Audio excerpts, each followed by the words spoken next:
Saudações, gente bonita. Em Goiás, 7 horas e 15 minutos da manhã. Está quentinho, 17 graus. Tem nuvens no céu. Tá tudo muito bonito. Mestre Leider, né? Desejando para vocês um ótimo dia. Vamos começar. Pessoas, ontem foi um festival de horrores, né? E é interessante, dias como de ontem são muito pedagógicos, porque a gente percebe onde dói. Isso é importante.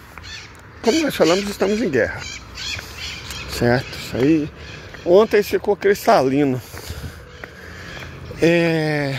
Eu tenho na rede social tóxica do lado uma conta pequena, 14.500 seguidores, não é uma coisa muito grande não, mas eventualmente alguns posts meus chamam a atenção.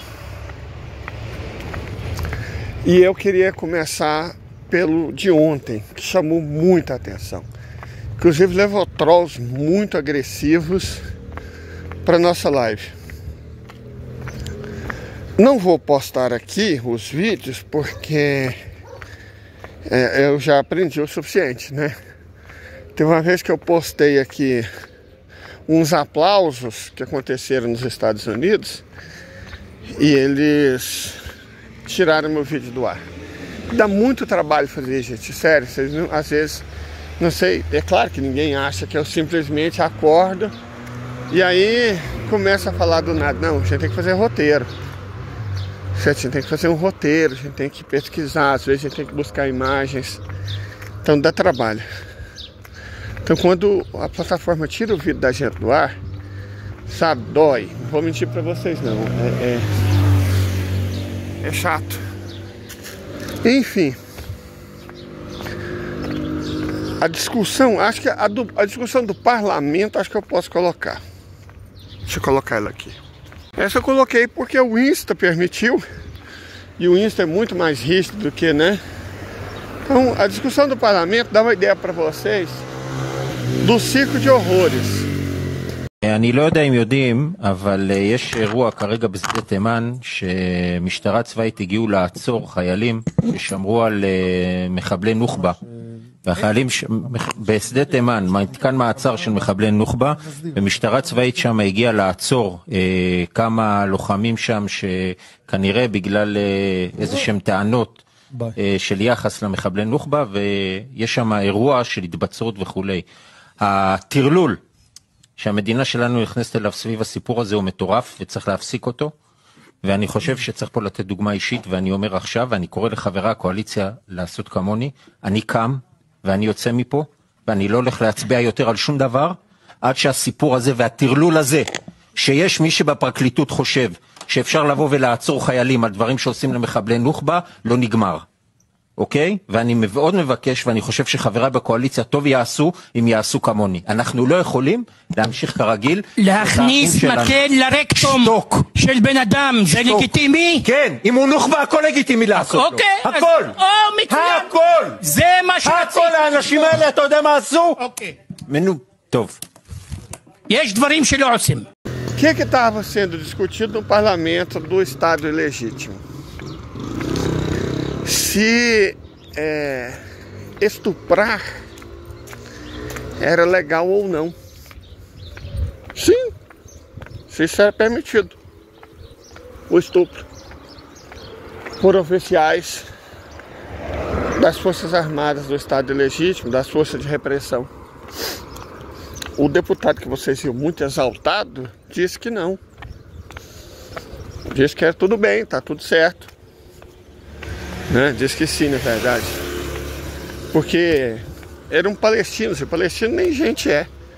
Então, tudo bem, tudo ok. Essa discussão, eu não vou dizer o nojo. Eu ainda não vi as nossas irmãs feministas liberais, né, falar alguma coisa a respeito disso. E a única interação que eu tive com alguém do movimento LGBTQ, PINA+, foi defendendo o que os israelenses fizeram. Normalmente eu tenho um procedimento na rede tóxica. Esses comentários escrotos, as pessoas... Tem gente... Ontem apareceu uma conta verificada de 14 seguidores, criada ontem mesmo. Quer dizer que eles sentiram muito isso. Os protestos, gente, essas eu não vou mostrar. Os protestos, as pessoas ensandecidas, tentando invadir um tal de Beit Lead, que é um quartel onde os violadores, os estupradores estavam presos. Tentando invadir para libertar os estupradores. Nós falamos que o Estado legítimo não vai atacar o Líbano, porque eles não têm dinheiro para isso. O PIB deles caiu 30%. O PIB deles caiu 30%. A população deles encolheu 1 milhão de pessoas. Então, eles não têm mão de obra. Eles não têm dinheiro para fazer a invasão do sul do Líbano. E além disso, eles estão perdendo em Gaza. Eles perderam o norte de Israel. Então eles não estão conseguindo deter eles no norte de Israel, vão invadir o sul do Líbano? É claro que não. Então quando eles falam atacar, é o jeito covarde de sempre. Pegar um avião e soltar umas bombas. Isso eles fazem. Isso eles ainda fazem. Enquanto os russos não doarem por esta resistência equipamento avançado de interferência eletrônica, isso eles não conseguem fazer. Quando não se os russos fizerem essas doações, aí nem isso eles vão poder fazer. Porque os caças deles não têm tecnologia para fazer os próprios, né? Os caças deles são de fabricação americana. Extremamente dependente de equipamento eletrônico. E, portanto, altamente suscetível à interferência. Não são igual os russos. Fica, por exemplo, o MiG ou o Sukhoi 34. É claro que esse equipamento eletrônico avançado, certo? Mas eles ainda têm também giroscópios mecânicos, acelerômetros mecânicos, altímetros mecânicos. Perfeito? Inclusive, desculpa para a milicaiada brasileira não comprar equipamento russo na época que eles escolheram aquele caça Gripen. Foi exatamente que os russos não eram eletrônicos o suficiente. Mais uma vez, nossos militares deram aquele tradicional show de incompetência e burrice, né? Porque acho que eles não pensaram na hipótese da interferência eletrônica contra aviões que dependessem excessivamente desses meios. Os russos não dependem, certo? Os russos não dependem. Se acontecer qualquer coisa, os jatos deles de 2 passageiros, o piloto pilota normalmente e o engenheiro de voo faz os cálculos manualmente de onde eles estão, para onde eles querem ir, qual altitude, essas coisas, leitura de instrumento, certo? Então os israelenses usam equipamento americano extremamente suscetível à interferência eletrônica. Inclusive, durante a guerra na Síria, houve um episódio em que os russos simplesmente assumiram o controle de um caça israelense. Você solta para trás, certo? Então, a única forma do Estado legítimo atacar é bombardeando cidades, alvos civis. É o que eles fazem sempre, é o que a OTAN faz. Ok, mas ontem nem isso eles conseguiram fazer. Sabe por que eles não conseguiram? Porque os pilotos da Força Aérea Israelense foram se juntar aos criminosos que estavam defendendo bandido e estuprador. Olha que loucura uma coisa dessa. E evidentemente, as imagens desse show de horrores percorreram o mundo, certo? Assim que eu vi, falei, opa, aqui tem potencial para desmascarar a tática, né, de exército mais moral do mundo, de povo escolhido pelo próprio Deus. Então, quando se defende estuprador, quando você deixa de atacar os outros para defender estuprador, cara, aí fica muito difícil colocar Deus na história, né? Isso eles sentiram muito. Assim, gente, se vocês viram a quantidade de ataque, de ameaça, de tentativa de clonar minha conta que aconteceu ontem, Foi uma coisa horrorosa.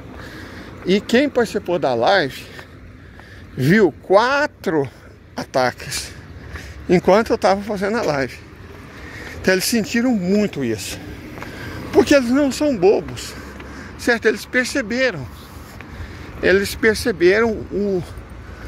o alcance daquilo que eles fizeram.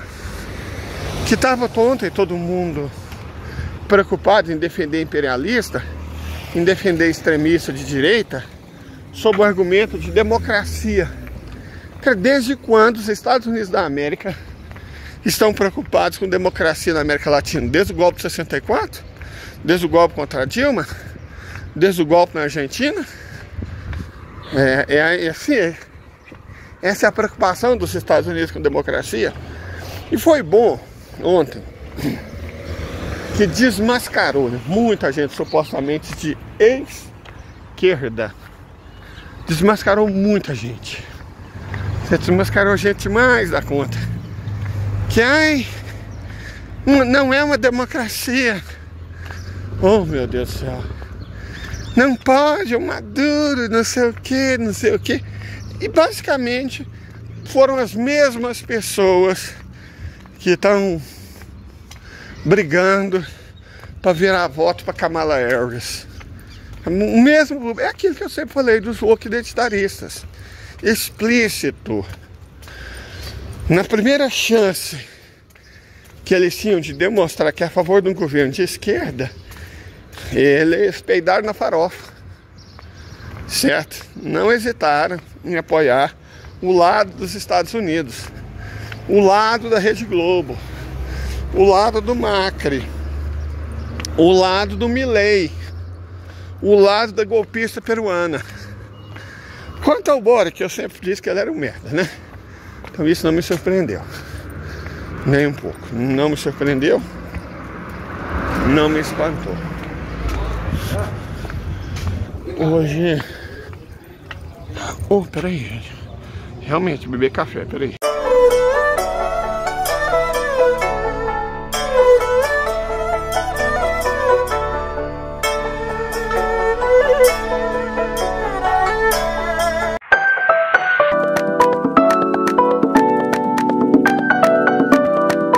Graças a Deus, tomei um cafezinho.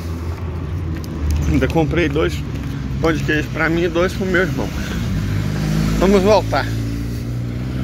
Então, ontem, visivelmente, ontem eles sentiram, sabe?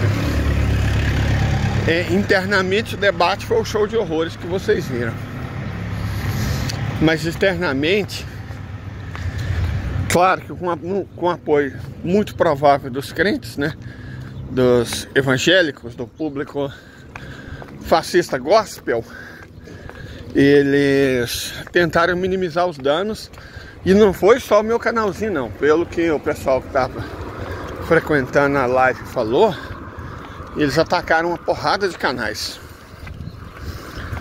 né, que estava comentando especificamente essa coisa medonha, que foi a defesa descancarada da violência sexual como arma de guerra. Se existir qualquer dúvida do caráter imoral da entidade colonialista, se qualquer dúvida, de verdade, porque é lícito, vai que a pessoa, né, você sabe que tem gente que dá uma de São Tomé. E se São Tomé fez, né, quem somos nós? Então, assim, qualquer dúvida que houvesse a respeito do caráter imoral da ocupação, acabou ontem. Ontem a casa caiu. A casa caiu, Cleitinho. Ontem a casa caiu. Ficou patente a aberração moral que é a entidade colonialista. Para o mundo inteiro ver, para qualquer pessoa do mundo ver. E debatido no parlamento. É claro, gente, a gente tem que ser honesto. Assim, pô, os nossos bolsonaristas, ratinhistas, né? Como é que é o nome do carioca que governa São Paulo? Eu esqueço o nome. Os discípulos dele também. O Jorginho Melistas, né? O leitistas. Esses caras, aliados deles, também fazem show de horrores. Um aliado do Milei, mês passado, estava debatendo com seriedade a proposta de vender crianças pobres. Certo? Vender crianças pobres. Que os pais de crianças pobres deveriam ter o direito de vendê-las. Então, essa gente é isso. Mas o que a gente viu não foi um deputado de extrema-direita maluco, não. Não. Nós vimos o parlamento ir abaixo. Era a maioria concordando com essa aberração criminosa. Certo? E ainda que na hora os caras... Porque para eles, só eles importam. E eles parecem realmente acreditar que esse é o direito de fazer qualquer coisa contra não-judeus. É nítido que eles parecem acreditar nisso. Eu nunca li o Talmud babilônico, mas se eles são tão religiosos assim, parecem ser, deve ter alguma coisa lá que permita isso.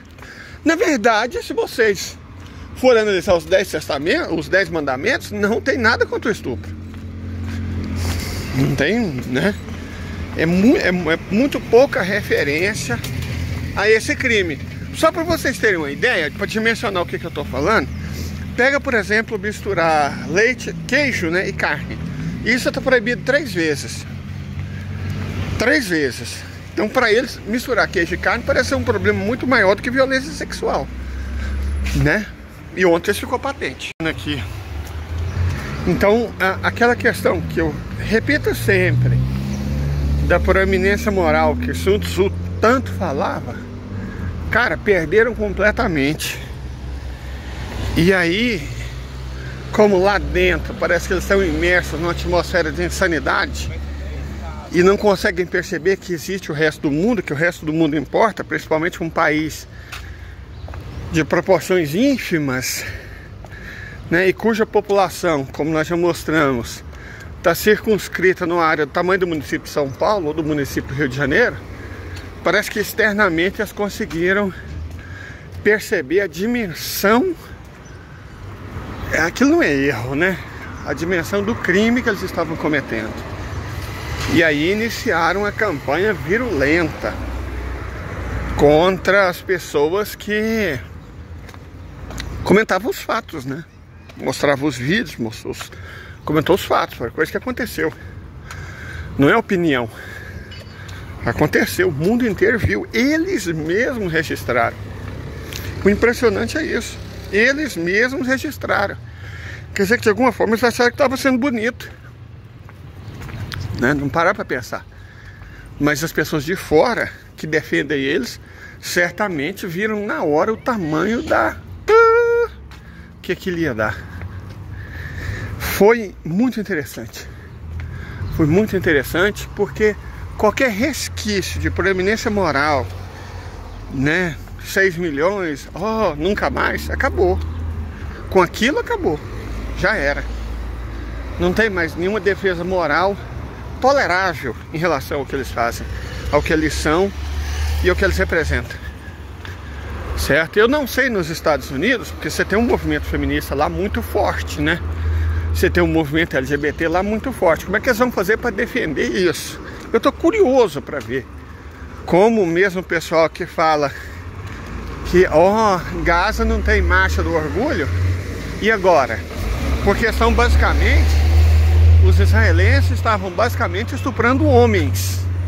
E aí? Como é que eles vão reagir? O argumento vai continuar sendo Gaza não tinha marcha do orgulho? Esse vai continuar sendo o argumento? Qual vai ser o argumento das feministas? Que o Irã que não tem nada a ver com isso? É um país que é malvado com as mulheres. Tirando as informações da rabiola deles, né? E agora? O que eles vão falar? O que eles vão fazer? Como é que eles vão defender o indefensável? Eu estou muito curioso. Estou muito curioso para ver o que eles vão fazer. Mas seja como for, já era, né? É igual essa suposta esquerdinha que fica defendendo extremista de direita, comandado pelos Estados Unidos, para falar contra o Maduro. Fica usando esses argumentos toscos. Como eu disse, ontem foi tenso, mas muito interessante. E a gente pode até cantar aquela música do Luan. Daqui pra frente, tudo vai ser diferente. Você tem que aprender a ser gente. O seu orgulho não vale nada. É isso, gente. Deu ruim pra eles. Bom pra humanidade. Ótimo dia.